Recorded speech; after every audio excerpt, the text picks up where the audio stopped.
ఈ రోజే డౌన్లోడ్ చేయండి. మీ ఫేవరెట్ షోస్ చూడండి. పని కోసం 2-3 చోట్ల అడిగింది, ఎవరు పని ఇవ్వట్లేదు.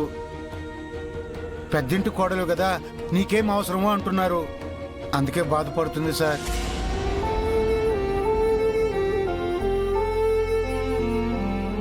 ఇదిగో సీను, అవసరానికి డబ్బులు వాడుకోమను. సార్, గంగ గురించి మీకు తెలిసిందే కదా సార్. తను ఏ పని చేయకుండా ఊరికనే డబ్బులు తీసుకోదు. ఆ విషయం నాకు తెలుసు, కానీ వాళ్ళ అమ్మ ఆరోగ్యం కంటే ఏది ముఖ్యం కాదు కదా. తీసుకెళ్ళిపో. అలాగే సార్. సీను, సార్, నేనిచ్చానంటే తను ఖచ్చితంగా తీసుకోదు. నువ్వే ఎక్కడైనా అప్పు తీసుకొచ్చానని చెప్పు. వెళ్ళు. అలాగే సార్. ఒక నిమిషం సార్. తను ఒక బాక్సింగ్ ఛాంపియన్ అయి ఉండి ఇలా పని కోసం వాళ్ళని వీళ్ళని అడగడం బాగుండదని చెప్పు. సరే సార్. ఇంకో విషయం సార్. అది తన కోసమేనా? అవును సార్. ఇలాంటివన్నీ తింటే హెల్త్ పాడై బాక్సింగ్ కి ఫిట్ గా ఉండదని చెప్పు. అలాగే సార్. వెళ్ళు. సరే సార్.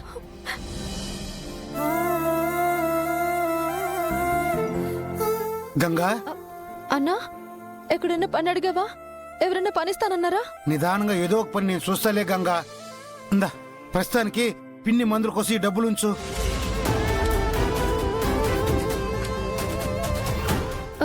ఇంత డబ్బు నీకెక్కడదన్నా? తెలిసిన వాళ్ళ దగ్గర అప్పు తీసుకొచ్చాను గంగా. ఇంత డబ్బు అప్పిచ్చారా? ఎవరన్నా?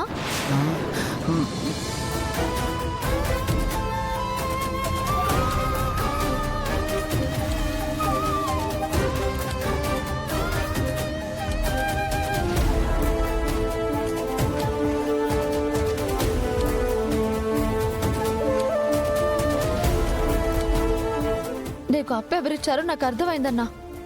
తీసుకెళ్లి వాళ్ళకే ఇచ్చేయి. అది కాదు గంగా, సార్ నీ మంచి కోసమే ఆలోచించి. నా మంచి గురించి ఆలోచించేవారే అయితే నన్ను ఇలా అపార్థం చేసుకుని వదిలేసేవారే కాదు. అయినా నా మీద ఎవరూ జాలి చూపించాల్సిన అవసరం లేదు.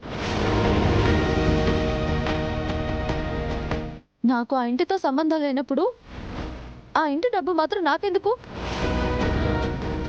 అక్కర్లేదు, తీసుకెళ్ళి ఇచ్చేసాయి. అది కాదు గంగా. ఇచ్చేసే అన్నా. సరే.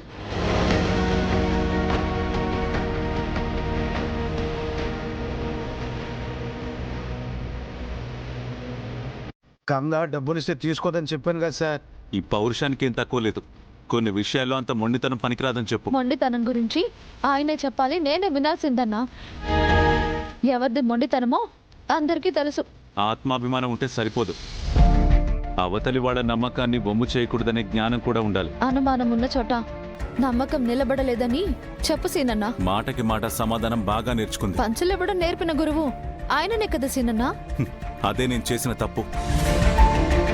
నేను బాక్సింగ్ ఛాంపియన్ని చేస్తే తనేమో అక్కడ ఇక్కడ పనడుక్కుంటుంది. అన్యాయం చేయకుండా సంపాదించేది ఏదైనా సరే గౌరవమైందే. ఈ పంతం ఎన్ని రోజులుంటుందో నేను చూస్తాను.